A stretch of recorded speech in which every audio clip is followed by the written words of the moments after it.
તો આજે આપણે બનાવવા જઈ રહ્યા છે સંભાર પરોઠા.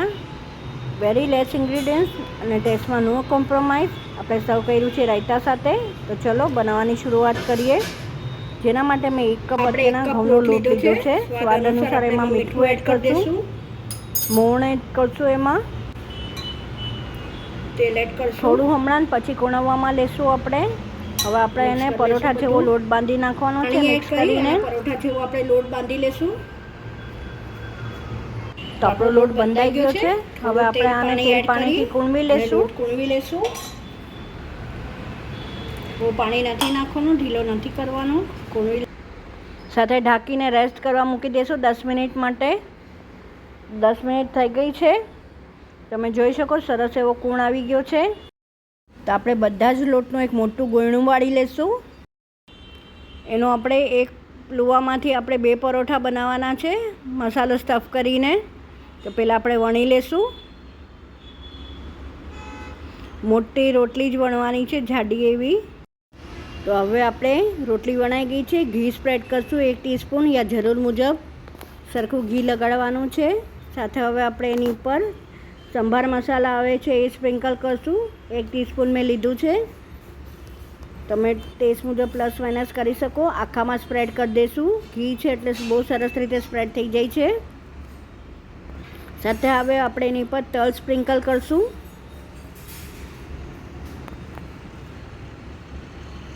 બધી બાજુ કોથમરી પાથરશું.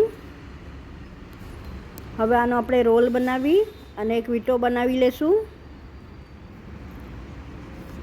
અને એનું ફરીથી રોલ કરી ગોળણા જેવું વાળી લેશું. એને ફોલ્ડ કરીને દબાવી દેશું વધેલો પાર્ટ નીચે. હવે આપણે આને વચ્ચેથી કટ મારવાનું છે. તો આપણે નાઈફ લઈ લઈશું. નાઈફથી એનું કટ કરી દઈશું 2 ઇક્વલ પાર્ટમાં. તો તમે જોઈ શકો થઈ ગયા છે આપણા 2 પાર્ટ. હવે આપણે એક પાર્ટ મૂકી દઈશું અને બીજા ઉપર આપણે થોડું ઘી સ્પ્રેડ કરશું. સાથે ફરીથી થોડું તલ અને કોથમરી ભભરાવશું. સાથે થોડો સૂકો લોટ લઈ અને આપણે એક પરોઠું વણી લેશું. ક્યાંયથી ફાટે તો જોઈન્ટ કરતા જશું અને સરસ રીતે આપણે ગોળ પરોઠું વણી લેશું. થોડુંક જાડું છે અને ભરેલું છે એટલે અનઇવન શેપ થઈ શકે, કંઈ વાંધો નહીં. તો બસ હવે લોઢી સાઈડમાં ગરમ મૂકી અને આપણે પરોઠું પણ ચોડવી લેશું એમાં. તો આપણી લોઢી ગરમ થઈ ગઈ છે. પરોઠું પણ વણાઈ ગયું છે. તો ચલો પરોઠું શેકી લઈએ.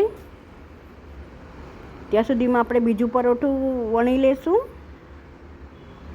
સેમ પહેલું પરોઠું વણ્યું તો એ જ રીતે આપણે બીજું પણ વણી લેવાનું છે. પહેલું પરોઠું આપણું લોઢીમાં છે તો આપણે 2 પ્રોસેસ હારે કરતા જશું, વણવાની અને ચોડવવાની. તો હવે આપણે પરોઠાને ટર્ન કરી દઈશું. આ સાઈડ હવે આપણે દબાવીને વ્યવસ્થિત ઘી ચોપડી દઈશું. આ પરોઠું એકદમ સ્લો ટુ મીડિયમ હીટ ઉપર કરવાનું છે. હવે આપણે ટર્ન મારી દઈશું. આ સાઈડ બી આપણે સ્લો ટુ મીડિયમ હીટ પર જ બનાવવાનું છે, દબાવતા કેમ કે આપણું પરોઠું જાડું છે લેયરવાળું. હવે આપણે બીજી સાઈડ પણ ઘી લગાડી દઈશું. બસ ફેરવતા 2 પરોઠા આપણે આવી રીતે શેકી લેવાના છે.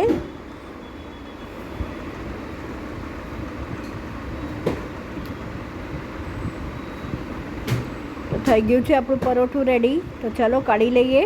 તો હવે આપણે સેમ પ્રોસેસથી 2 પરોઠા વણી લીધા, ચોળવી લીધા છે.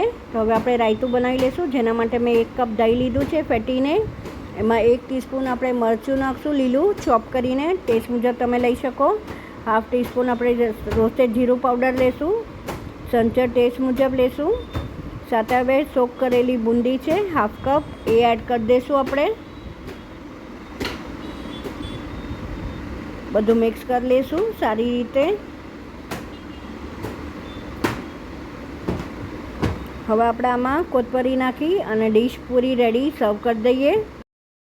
તો સર્વ થઈને રેડી છે. બહુ જ ટેસ્ટી એવા પરોઠું અને રાયતું. આઈ વિશ તમને મારી આ રેસીપી ગમી હશે. જો ગમી હોય તો લાઈક શેર અને સબસ્ક્રાઈબ કરવાનું ન ભૂલતા. બસ આવી જ નવી રેસીપી સાથે આપણે ફરીથી મળતા રહીશું. Till then by, take care.